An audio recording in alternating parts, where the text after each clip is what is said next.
Assalamualaikum warahmatullahi wabarakatuh. Ya, selamat pagi, salam sehat, salam sejahtera untuk kita semua. Sebelumnya yang saya hormati Bu Hernik dari Perpustakaan dan juga tim yang selalu support ya untuk semua sivitas Akademia Universitas Erlangga. Terima kasih atas supportnya yang nggak pernah lelah gitu ya, dan juga selalu up to date ya untuk mendengarkan dan juga merespon apa yang menjadi kebutuhan dari para dosen ya, mahasiswa dan juga peneliti di lingkungan Universitas Erlangga. Lalu juga dari tim Springer Nature dan tim ya, makasih dan stakeholder yang lain. Mohon izin Bapak Ibu, ini kami sharing aja ya dengan Bapak Ibu semuanya ya mengenai bagaimana sih tips dan trik gitu ya untuk publikasi artikel ilmiah Bapak Ibu ya di grupnya Springer Nature Journal gitu ya. Nah, nanti kita spill dikit gitu ya, seberapa sulit sih gitu ya, ataupun seberapa besar tantangan kita ya ketika kita publikasi di grup-grupnya Springer Nature Journal ini ya. Mungkin yang pertama saya ingin tahu dulu di sini saya polling dulu gitu ya. Pengen mengumpulkan data kualitatif ya. Apa tantangan ini Bapak Ibu yang hadir di sini baik online maupun offline ya ketika publikasi ke jurnal internasional bereputasi ya. Jadi kalau kita melihat istilah ini ya, JIB ya, Jurnal Internasional Bereputasi itu adalah jurnal ya yang salah satu bisa terindeks di WOS ya, Web of Science Clarified Analytics, atau bisa terindeks di Scopus ya. Nah, silakan dijawab dengan cara ketik dulu polf.com garing Ferry Effendi 199 ya. Nanti namanya ditawur aja ya, siapa tahu malu gitu ya kalau menyebutkan namanya ya Bu Novi ya. Ya, anonim Pakai juga alias. boleh ya, alias juga boleh ya. Mau pakai nama Ksatria Erlangga juga boleh ya. Ya, silakan dijawab. Kita tunggu 2 menit mungkin ya. Apa tantangannya dalam publikasi ke jurnal internasional bereputasi ya. Ini Bapak Ibu yang di Zoom juga boleh ikut Ya, ini ya. yang di Zoom juga boleh ikut ya. Mangga. Masuk dulu ke polf.com Ya, slash garing Ferry Effendi 199. 199 ya. Nanti yang menjawab paling cepat ya dan Mendapatkan paling apa? menarik mendapatkan apa ini dari perpustakaan ya. Ada Ya, bebas sesuatu. bebas masuk perpustakaan selama 1 hari ya. Oke. Ya, ya, ya. Ada yang menarik. Ya, dapat merchandise dari Oke. perpustakaan ya. Ini kok belum ada yang masuk ya? Ah, kenapa? Enggak Oh, kebaca. nggak Oh, kebaca polefnya. polf.com Karena harus ini ya Pak Ferry, ini harus garing dan trik huruf besar kecilnya ya. enggak sih, ini huruf kecil Join web semua bisa ya. polef.com. Polef.com garing Ferry Effendi 199 ya. POLLEV.com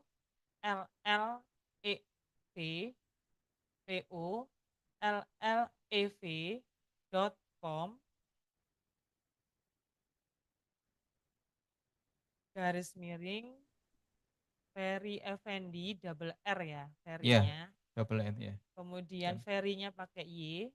Saya ketikkan di Ferry sini deh. FERO nggih. Oh, itu tuh sudah ada Pak Oh ya, Oh, makasih Pak sudah. Ika ya. Ya, mungkin bisa di Ferry Effendi I-nya ini pakai I ya, bukan Y ya. Dan, oh ya. Pak Ferry namanya double R, kemudian Y, Effendi-nya pakai I ya, di akhir.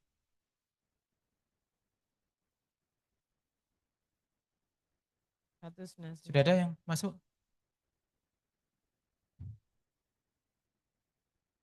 Ayo yang Gensi ini yang sayap kiri kanan yang matanya masih awas ya. Kalau saya harus dibantu kacamata dulu. Sama Pak. Kita gengsi pada masanya. Iya. Nggak tahu gen apa ini ya. Ya, waktu publikasi lama gitu ya. Oke, Ya, masuk tadi nih ya. udah di spill sama Bu Bu Nelly ya. Nelly ya Pak. Seleksinya ketat ya. Takut biayanya mahal gitu ya. Lama publishnya dan pastinya susah saat proses editing karena aturan-aturan yang berlaku pasti sangat ketat. Seleksi ketat ya. Biaya mahal. Iya. Tadi udah dijelaskan padahal ya, di-spill ya, ini mahal kan ya. Waktu review yang lama ini relatif ya. Persyaratan yang rumit seperti harus proofreading, abstract image, biaya mahal, dan proses editing ya. Format dan pedoman jurnal, setiap jurnal memiliki pedoman yang spesifik mengenai format, struktur, dan referensi. Mematuhi semua pedoman ini bisa memakan waktu dan membingungkan. Wah, enggak apa-apa, ini mungkin masih baru nih. Dari reviewer terlalu lama memberikan feedback atau review prosesnya lama sampai proses accepted. Ya, ini tergantung amal ibadah kalau ini ya. Ya, kendala bahasa Inggris ya. Oke. Ya, tentu saja masalah novelty, biaya, dan waktu tunggu yang lumayan lama. Sudah revisi hanya grammatical saja, lalu nggak digubris lagi ketika sudah direvisi. Oh, sayang ya ini ya. Udah mungkin patah semangat ini Bu Novi ya. Kedalaman dan kedetailan dari penelitian yang tengah diteliti, jurnal bereputasi memiliki peer review yang ketat di mana artikel ditinjau oleh ahli dalam bidang terkait. Artikel seringkali dikembalikan dengan revisi yang signifikan atau bahkan ditolak setelah review. Terkadang reviewer dapat memberikan kritik yang sangat tajam atau tidak sepakat dengan pendekatan penelitian ya. Oke, ini kayak curhat ya ini ya. Takut tulisan sehingga takut direcek, belum pede ya. Oke, jadi ini ada beberapa tantangan ya Bapak Ibu semuanya ya. Apa nanti kita bahas satu persatu gitu ya. Kalau yang pertama mahal ya. Sebenarnya mahal ini relatif Bapak Ibu ya. Apalagi tadi Bapak Ibu sudah bisa memilih dua publishing model gitu ya. Ada yang open access, ada yang non gitu ya. Nah, Bapak Ibu nanti bisa menentukan sebenarnya. Apalagi di UNER ini kita juga sudah ada support ya. Mungkin Bapak Ibu dosen di sini ada yang sudah mengajukan bantuan biaya APC? Ada? Bukan untuk mahasiswa ya, kalau apa bantuan biaya ada ya Bapak Ibu ya, APC ya. Nah itu juga bisa diajukan ya sebagai bagian dari proses pembiayaan ya. Lalu yang kedua, Bapak Ibu ketika nanti mendapatkan grant atau hibah penelitian ya Bapak Ibu juga bisa menyampaikan komponen APC di situ gitu ya. Sehingga nanti kalau ada APC bisa di reimburse atau bisa diganti gitu ya. Terus yang ketiga Bapak Ibu ya, berkaitan dengan proofread dan lain sebagainya ya, sebenarnya di LIP JBHKI juga sudah punya ya. Jadi kita punya fasilitas proofread untuk target Q1 ya. Sudah ada yang tahu belum? Ke mana kita apa kerjasamanya untuk proofread Q1 ini? Ada yang tahu? Editate, Enago, pernah dengar nggak? Ya, jadi kita kerjasama dengan dua lembaga proofreading internasional gitu ya untuk bisa membantu dari sisi proofread Bapak Ibu. Ya. Oke, wah ini ada yang ditolak berkali-kali, sama ya Bapak Ibu ya, saya juga sampai sekarang juga ditolak berkali-kali ya. Oh, tantangannya jurnal yang mudah ditembus. Oh mungkin infonya ya, ya. Oke, feedback biaya mahal ya. Nah, Bapak Ibu ini nanti kita sharing ya dari tantangan-tantangan yang dihadapi di sini ya. Apa prinsipnya? Kok lompat ini. Ya, prinsipnya apa yang Bapak Ibu alami di sini tentunya dialami oleh yang lain ya. Jadi juga dialami oleh saya, dialami oleh Bapak Ibu dosen yang lain gitu ya. Dan ini juga menjadi apa perhatian kita bersama. Dan di Universitas Erlangga Bapak Ibu ya, itu kita sangat holistik ya supportnya ya. Tadi ya ada bantuan biaya APC, ada pendanaan penelitian yang juga bisa mengcover APC gitu ya.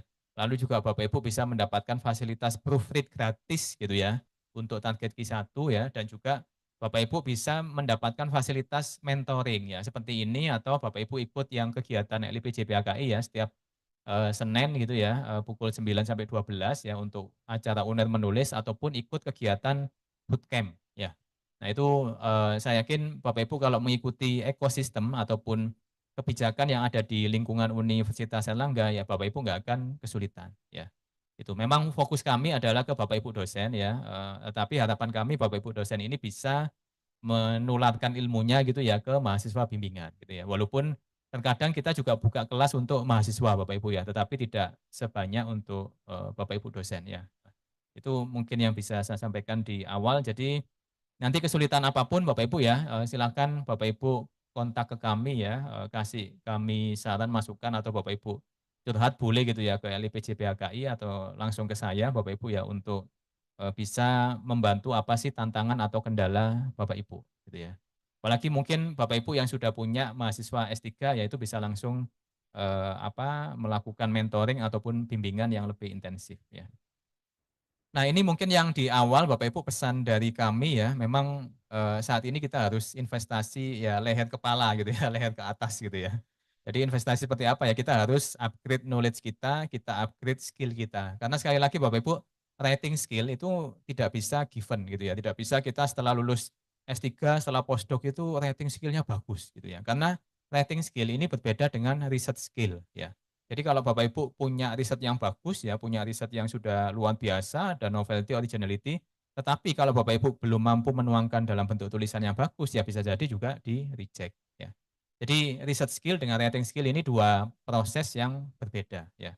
Jadi pastikan Bapak Ibu juga bisa menguasai kompetensi basic ya, kompetensi dasar yang harus dimiliki oleh dosen ya ataupun oleh mahasiswa gitu ya. Jadi ada kompetensi research ya yang berkaitan dengan desain ya, berkaitan dengan critical thinking ya, data collection, analisis ya, sampai nanti Bapak Ibu bagaimana mengelola tim gitu ya ketika melakukan pengumpulan data ya. Tapi untuk writing skill ini juga berbeda lagi Bapak Ibu ya. Bapak Ibu harus banyak baca, baca dan baca.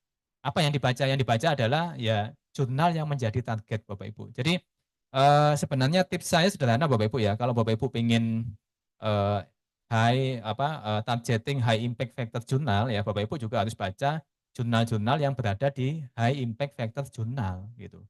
Jadi misal Bapak Ibu saya ingin publish di Nature, ingin publish di Lancet Group, tapi bacanya tiap hari itu jurnal-jurnal yang di bawahnya gitu ya atau jurnal-jurnal yang mungkin levelnya Q3 Q4 ya pasti Bapak Ibu tidak akan bisa ke sana gitu ya. Jadi Bapak Ibu harus tahu, memahami siapa jurnal targetnya ya. Istilahnya kalau strategi perang Sun Tzu Bapak Ibu ya, pahami lawan Bapak Ibu dulu ya. Dipahami dulu lawannya, yang karakternya, sifatnya ya, kebiasaannya itu seperti apa ya, dipahami ya. Karena kalau tanpa ini Bapak Ibu nggak akan bisa ya. Ya, untuk bisa mengalahkan ataupun publish gitu ya di target jurnal yang dituju ya. Jadi ini Bapak Ibu ya invest di leher ke atas ini Bapak Ibu ya, mulai dari online course ya tadi ada mentoring, ada workshop seperti ini ya, lalu baca buku gitu ya, terus kalau bisa kerja bareng dengan dosennya ya, atau dosen ya kita ngajak mahasiswa. Dan yang paling penting jangan takut gagal Bapak Ibu ya. Jadi selalu coba-coba dan coba gitu ya. Karena kita nggak akan tahu kalau kita belum mencoba ya. Nah, Bapak Ibu publikasi ini sebenarnya hanya salah satu jalan gitu ya untuk meningkatkan karir kita ya. Kenapa? Karena nanti kalau Bapak Ibu sudah punya rekam jejak Bapak Ibu ya, Bapak Ibu nggak perlu mencari dana penelitian yang besar gitu ya, nggak perlu susah payah gitu Bapak Ibu ya. Biasanya kita banyak dicari ya. Entah itu memberikan kuliah tamu ya, memberikan workshop ya, join research ya, join publication itu pasti Bapak Ibu akan ditawari ya. Kalau Bapak Ibu nanti sudah banyak rekam jejaknya gitu ya. Jadi ini sebenarnya salah satu pembuka aja Bapak Ibu ya bagi Bapak Ibu ya untuk bisa masuk ataupun menuju entry level gitu ya. Jadi level global itu yang bagaimana sih? Nah itu Bapak Ibu lewat publikasi ya. Nah di publikasi ini Bapak Ibu kalau kita lihat ada dua major database gitu ya. Ada Web of Science Clarivate Analytics, ada Scopus ya. Nah ini kalau kita lihat di WOS ini Bapak Ibu, ini tiap tahun juga dia merilis highly cited researchers ya. Dan sayangnya di Indonesia masih belum ada nih peneliti Indonesia yang masuk ke list highly cited researchers ya. Tetapi untuk yang world top 2% scientist ya di Indonesia ini sudah ada 150 peneliti gitu ya. Kalau saya Bapak Ibu di bidang keperawatan ini baru satu ya. Jadi saya nanti mungkin tantangannya ya ataupun tugasnya mengajak teman-teman keperawatan yang lain di Indonesia gitu ya untuk bisa segera masuk ke world top 2% scientist ya untuk bidang nursing ya. Nah, Bapak Ibu ketika saya melihat ini ya, logo ataupun gambar kepala kuda gitu ya, itu saya sudah tahu ini Springer gitu. Terus kalau ini ada tulisan nature ya, itu waduh itu yang paling susah gitu ya. Terus kalau saya lihat BMC gitu ya, wah ini juga sekali lagi talking about quality, quality, quality gitu ya. Nggak bisa dinego Bapak Ibu ya. Jadi nggak bisa misal saya nitip dong ada slot nggak ini. Baru tadi pagi saya di WA, Pak Ferry ada slot nggak ini untuk bulan ini saya pengen publish gitu ya. Nah ini dikiranya kita market gitu ya, stock market gitu ya, minta slot dan lain sebagainya gitu. Udah, itu Bapak Ibu. Jadi Bapak Ibu kalau melihat ini ya, apa brand-nya ataupun istilahnya Springer Nature Bapak Ibu ya, itu Bapak Ibu lihat yang mulai dari kiri ke kanan ya, ini semuanya punya kemiripan. Kemiripannya apa? Adalah quality gitu ya. Jadi sekali lagi kalau Bapak Ibu belum bisa memenuhi standar minimum ya dari kualitas ya maka tidak perlu dipaksakan ke sini Bapak Ibu ya. Kenapa? Karena pasti di-reject. Tadi Bu Nelly sudah cerita gitu ya, rejection rate-nya berapa gitu ya. Dan memang betul Bapak Ibu ya. Rejection rate-nya itu tidak bisa dinegosiasi gitu ya. Jadi kalau kualitasnya kurang ataupun di situ ada apa dugaan pelanggaran integritas akademik Bapak Ibu ya itu pasti akan di-reject gitu ya. Dan ini juga merupakan salah satu kesempatan sebenarnya bagi Bapak Ibu ya dengan pola PAK yang sekarang Bu Nelly, yang sekarang sudah tidak pakai angka kredit gitu ya, tetapi sekarang ya di satu sisi mungkin lebih simplified ya, lebih memudahkan, tapi di sisi lain juga menjadi tantangan karena untuk naik ke GB untuk syarat khusus itu hanya butuh satu jurnal Bapak Ibu ya, satu artikel ya.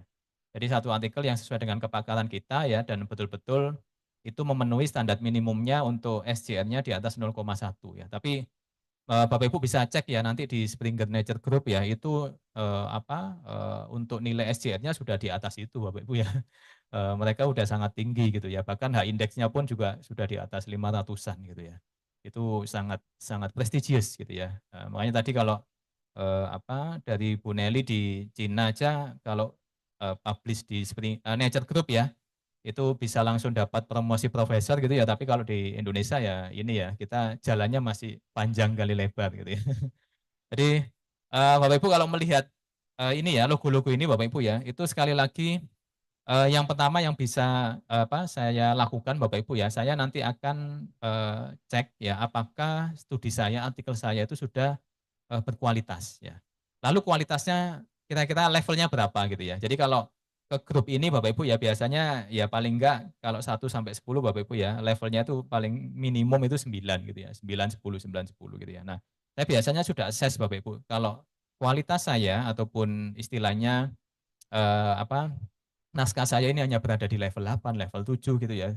Saya sudah bisa memprediksi bahwa ini nanti pasti akan di-reject gitu ya. Nah itu kalau pengalaman saya pribadi Bapak Ibu ya, tapi nanti mungkin Bapak Ibu bisa coba gitu ya ke beberapa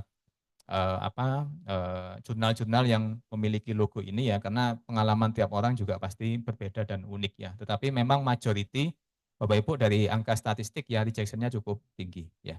Nah ini beberapa publikasi saya di grupnya Springer Nature Bapak Ibu ya. Saya pernah publish di Jurnal Eye, Maternal and Child Health Journal, Journal of Diabetes and Metabolic ya.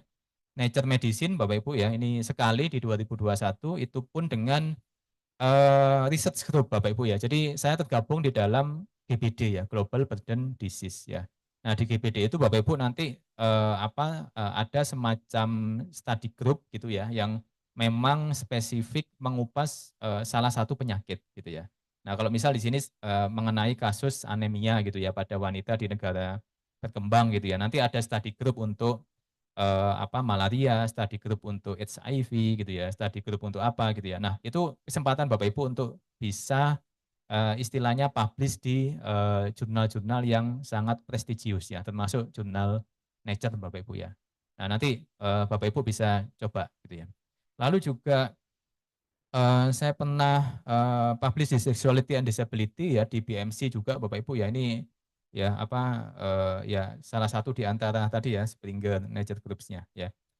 Nah, ini beberapa contoh Bapak Ibu. Jadi salah satu saran saya Bapak Ibu ya, Bapak Ibu sekarang sudah mulai gabung ke research group ya ataupun research center gitu ya ataupun ke jejaring konsorsium riset dunia ya. Kenapa? Karena mereka biasanya melakukan studi-studi yang sifatnya multi center study ya. Jadi large scale study. Nah, itu yang disukai oleh grupnya Springer Nature ya.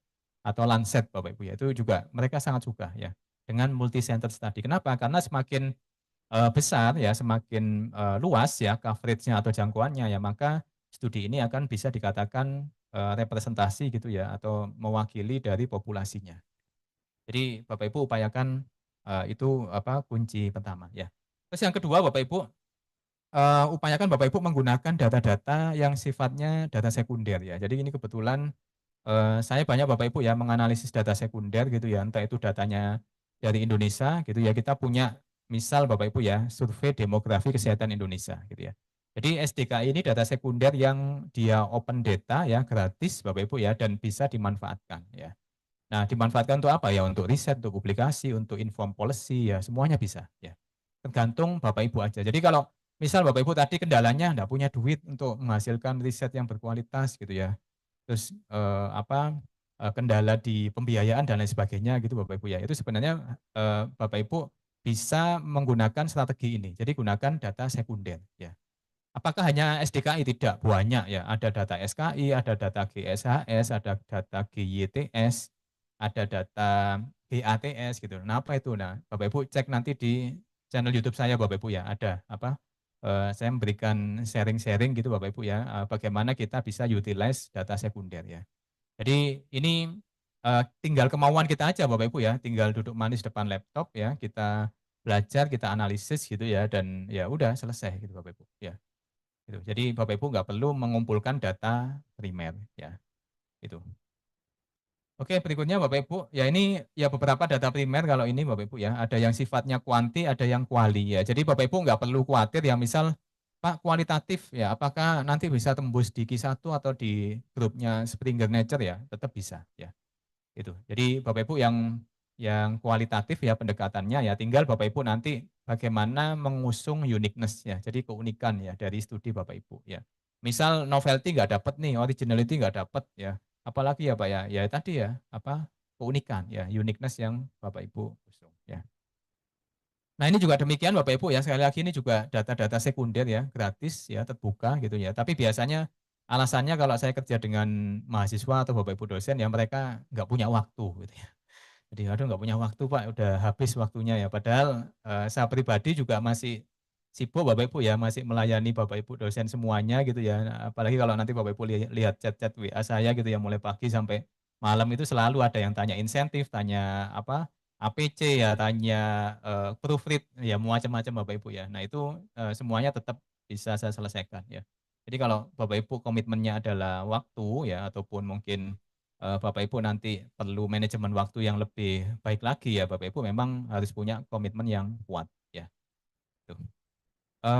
Ini juga Bapak Ibu ya di grupnya Nature ya, ini salah satu publikasi saya Bapak Ibu ya dengan peneliti dari Afrika dan juga Australia ya, dan Filipina Bapak Ibu ya. Ini juga sama data sekunder Bapak Ibu ya. Nah, apa yang saya sukai dari data sekunder, saya bisa menggunakan data-data dari negara lain ya. Jadi ini datanya dari kalau nggak salah 46 negara di dunia Bapak Ibu ya. Dan ini saya dapatkan gratis Bapak Ibu ya, tanpa membayar gitu ya. Jadi kalau saya bisa ya Bapak Ibu juga pasti bisa gitu ya. Tekniknya bagaimana, detailnya ada di channel YouTube saya Bapak Ibu ya. Bagaimana utilize data sekunder ya.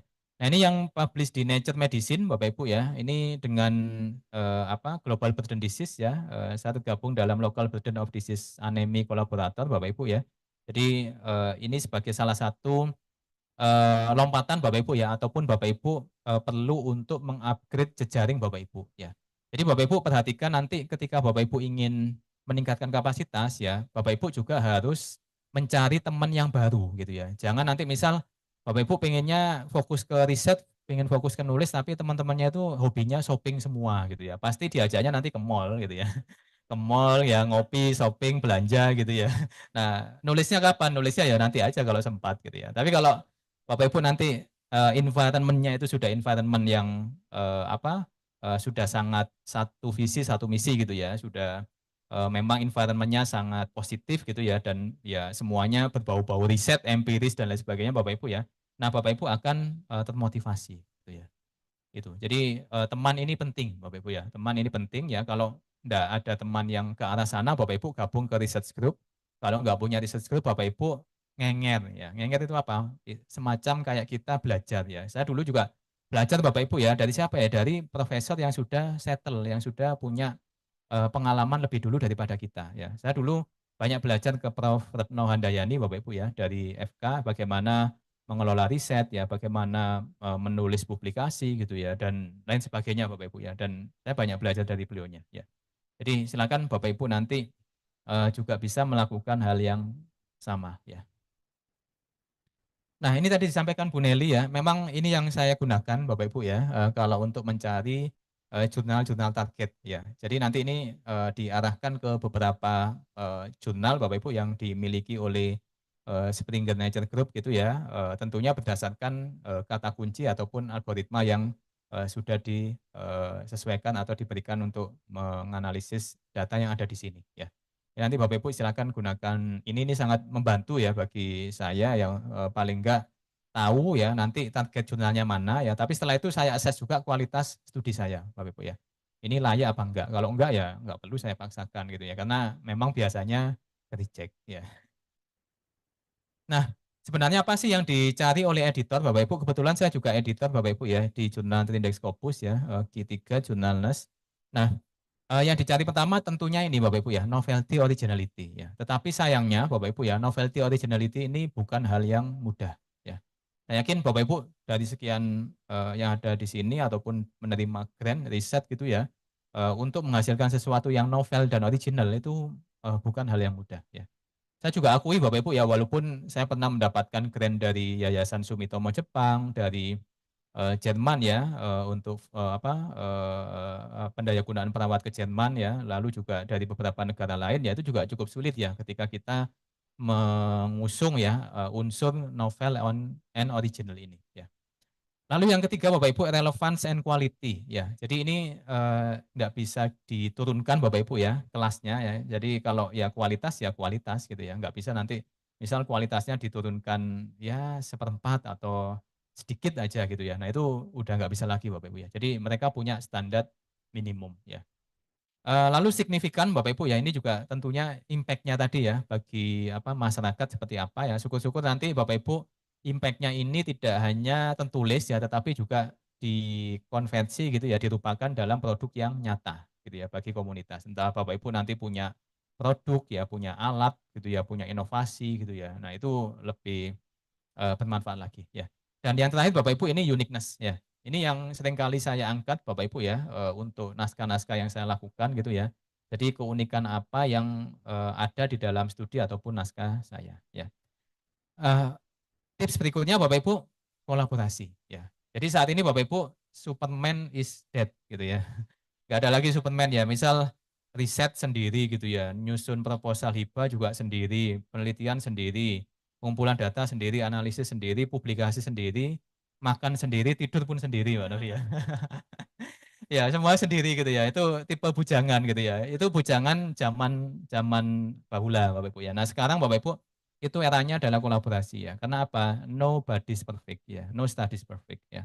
Jadi seperti saya Bapak Ibu, saya nggak pernah nulis misal dari awal sampai akhir gitu ya. Selalu kita kerja bareng tim ya. Jadi paling nggak Bapak Ibu janjian nanti ya siapa yang menulis introduction, siapa yang menulis method ya, siapa yang menulis result ya, siapa yang menulis discussion gitu ya, dibagi tugas Bapak Ibu ya, atau kalau misal Bapak Ibu punya beberapa layer gitu ya, biasanya nanti layer satu drafting, layer 2 ke saya, layer ketiga itu ke kolaborator kita Bapak Ibu ya, ke Prof. Lisa, ke Dr. Gulsan dan lain sebagainya gitu ya, itu selalu saya lakukan ya. Kenapa? Karena sekali lagi Bapak Ibu maintain quality yaitu tidak bisa instan ya, tidak bisa cepat. Jadi kalau Bapak Ibu misal Pak saya pengen ini Pak, mengejar PAK Juli 2025 harus submit gitu ya. Saya pengen yang cepat-cepat gitu ya.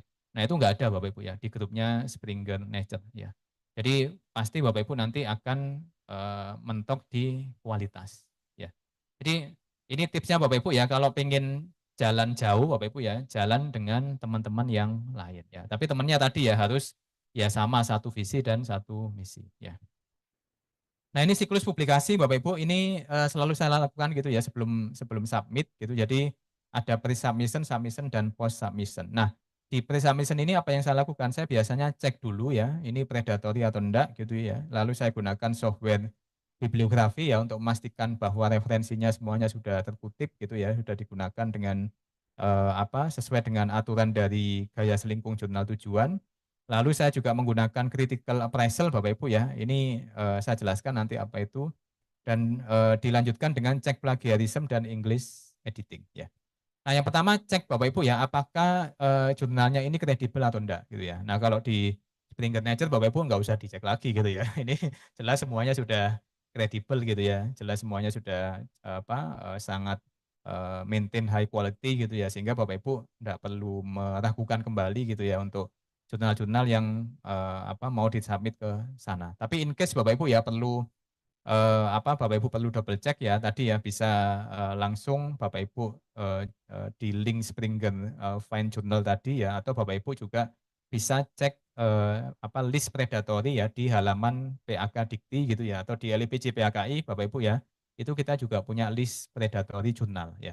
Jadi tidak hanya nama jurnal Bapak Ibu ya, nama penerbit juga ada di situ ya yang questionable ya, lalu juga indexing ya itu juga ada yang bagus ataupun yang questionable seperti apa ya, semuanya ada lengkap di LIPCP HKI ya. Jadi Bapak Ibu silakan mampir ke sana ya. Nah, ini pertanyaan berikutnya Bapak Ibu ya. Mungkin nanti kita bahas di akhir ya. Ini juga ada pertanyaan yang sama mengingat waktunya sempit ya. Bu Novi ya. Sebenarnya menyambung tadi yang disampaikan oleh Bu Nelly ya, salah satu cirinya sebenarnya ya Bapak Ibu ya kualitas gitu ya. Jadi kalau misal di artikelnya Bapak Ibu ya itu masih ditemukan salah ketik ya, salah typos ya, nah itu Bapak Ibu sudah harus berhati-hati ya.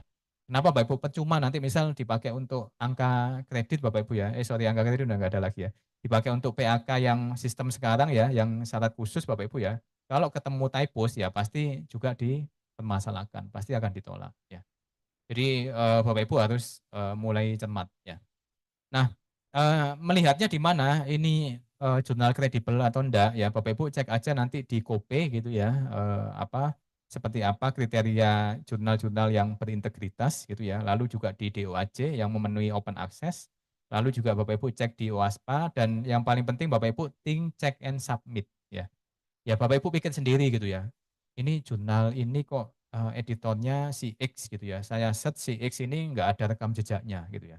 Nah kalau sudah seperti itu ya Bapak Ibu nggak perlu teruskan gitu ya submissionnya ya. Jadi think, cek, baru submit ya. Jangan tiba-tiba langsung submit gitu ya. Apalagi yang si submit PDF gitu ya. Terus saya kemarin juga sempat ya di salah satu jurnal gitu ya. Kebetulan saya editor, ada penulis kita yang submit Bapak Ibu ya, title page-nya sudah benar ya, cover letter-nya sudah benar ya, tapi ternyata manuskripnya itu bukan manuskrip sesuai dengan judul yang disubmit gitu ya. Jadi ada banyak ketidakcermatan gitu ya penulis ya ketika melalui proses ini ya. Jadi itu Bapak Ibu juga harus cermat dan hati-hati ya.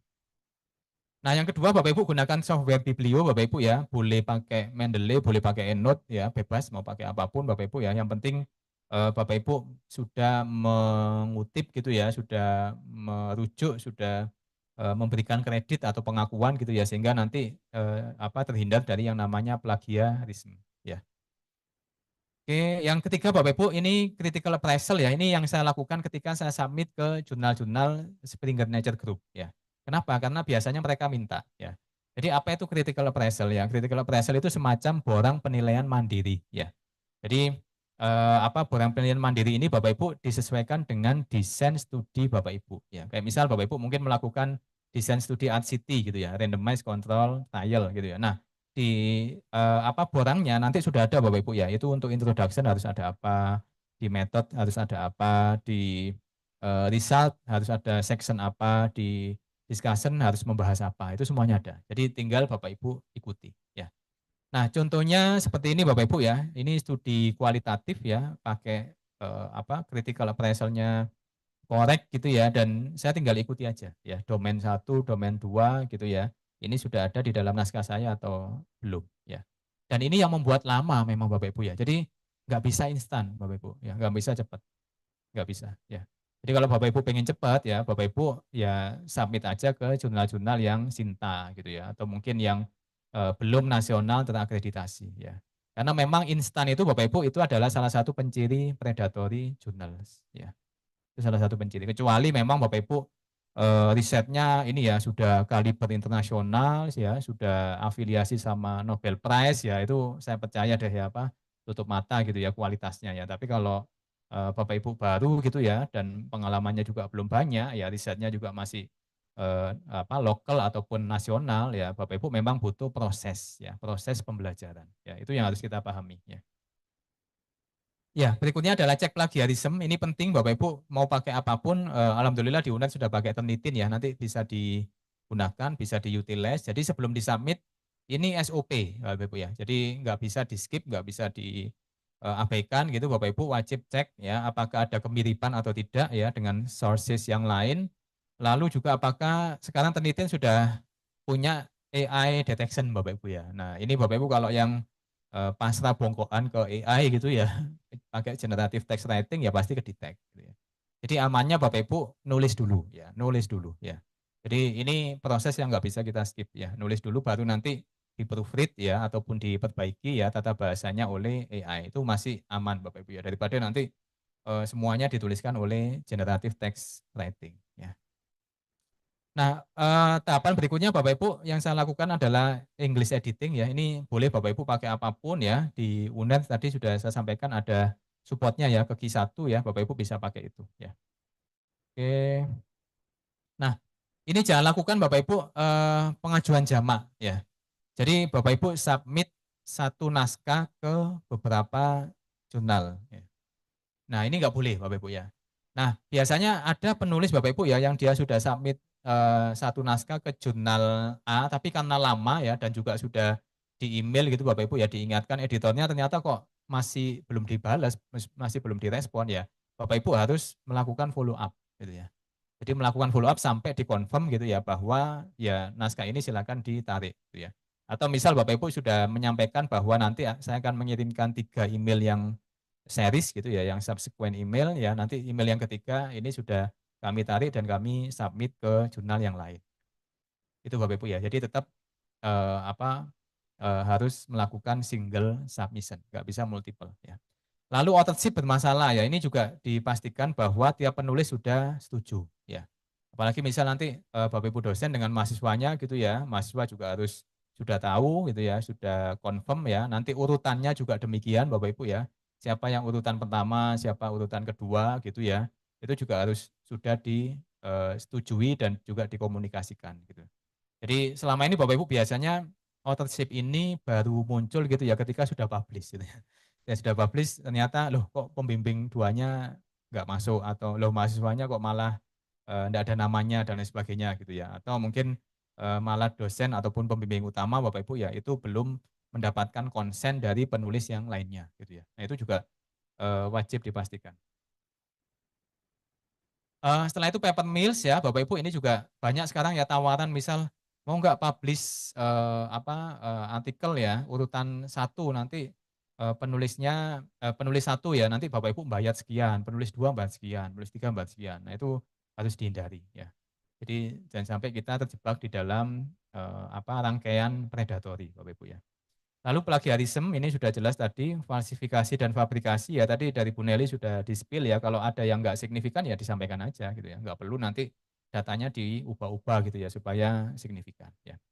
Peer review palsu ya ini juga Bapak Ibu ya ada case-nya ya, nanti harus kita hindari kalau di Springer Nature jelas ini Bapak Ibu ya peer review-nya gitu ya, bahkan mereka biasanya ngasih kesempatan reviewer itu hanya 7 hari ya, jadi cepet banget Bapak Ibu ya untuk mereview ya. Lalu konflik kepentingan ya ini juga dihindari ya. Etik setelah penelitian dilakukan ini masih sering ya kejadian Bapak Ibu. Jadi penelitiannya katakan di bulan Maret ya, tetapi uji like etiknya dilakukan setelah bulan Maret ya. Dan itu Bapak Ibu dituliskan di naskahnya gitu ya. Dan sekali lagi kalau seperti itu ya nanti yang kena tidak hanya satu nama tapi semua penulis yang ada di situ ya. Jadi nanti dicek kembali ya untuk ethics approval ya. Lalu pasrah ke AI, ini juga nggak boleh ya. Jadi generative text writing ya, sekarang kan banyak iklan-iklan yang memasang atau menuliskan 1 hari 1 Scopus gitu ya. Jadi satu bulan sekian Scopus ya, ya bisa ya nulis nulis lewat generative text writing ya, tetapi isinya saya yakin pasti halusinasi gitu ya. Datanya pasti salah semua gitu. Jadi Bapak Ibu nanti jangan tergoda gitu ya dengan apa iklan-iklan yang sifatnya instan gitu ya, tetapi substansi di dalamnya masih, amburadul gitu ya, atau belum dibaca sama sekali ya. Oke, ini yang terakhir Bapak Ibu, karena kita zamannya sudah berbeda gitu ya, jadi sekarang bukan lagi publish and perish gitu ya, tapi publish frequently in high impact journals and communicated well ya. Jadi kita harus promote, kita harus membranding naskah kita, diri kita sendiri Bapak Ibu ya, and maybe you won't perish-nya. Nah, saya biasanya di mana? Saya biasanya di ResearchGate Bapak Ibu ya. Saya juga aktif di akademia dan aktif di Kudos ya. Jadi silakan pakai 3 free platform ini ya, untuk meningkatkan visibilitas ya. Kenapa Bapak Ibu ya, memang era saat ini Bapak Ibu bisa dibayangkan satu hari itu bisa million ya, million articles, publish gitu ya. Nah itu kalau kita di antara jutaan artikel Bapak Ibu ya, pastinya yang namanya mesin pencari kan juga bingung gitu ya, ini yang mana ini yang apa, seharusnya diindeks, yang seharusnya lebih visible dan lain sebagainya. Nah itu Bapak Ibu silakan aktif di beberapa platform ini ya untuk, paling enggak meningkatkan, membantu, apa, visibilitas ya. Nah yang terakhir Bapak Ibu ya, yang pertama jelas ya kita niatkan untuk ibadah Bapak Ibu ya, apapun yang kita lakukan gitu ya. Apalagi lewat menulis tadi ya, itu kita tentunya ingin memberikan impact gitu ya bagi komunitas kita. Lalu yang kedua sharing is caring Bapak Ibu ya. Jadi kalau ada tips, trik, ada info terbaru ya jangan pelit gitu ya berbagi sama, Bapak Ibu yang lain ya. Kalau enggak bisa berbagi sekarang kan mudah Bapak Ibu ya, bisa lewat WA status, bisa lewat medsos, bisa lewat manapun gitu ya, YouTube dan lain sebagainya. Lalu juga Bapak Ibu, nomor 3 ya ini ya di atas langit masih ada langit ya. Jadi biasanya, kalau kita udah ketemu di global network, research group Bapak Ibu ya itu pinter-pinter Bapak Ibu ya dan ya mereka udah ngitung, udah apapun nggak pakai kalkulator gitu ya, udah apa, otomatis gitu ya. Jadi ya kita harus selalu menjadi jiwa-jiwa yang besar ya dan juga berpikiran terbuka ya. Lalu juga Bapak Ibu, ajak kolaborator yang level nasional atau dunia Bapak Ibu ya, ini juga meningkatkan kapasitas kita ya. Dan yang terakhir ya ini perjalanan yang panjang Bapak Ibu ya, jadi nggak bisa instan gitu ya. Dan ya Bapak Ibu harus ya menikmati, mensyukuri gitu ya apa yang ada dan, apa, tetap berusaha menjadi pembelajar sepanjang hayat ya. Itu baik, yang bisa saya sampaikan. Terima kasih atas kesempatannya. Assalamualaikum warahmatullahi wabarakatuh.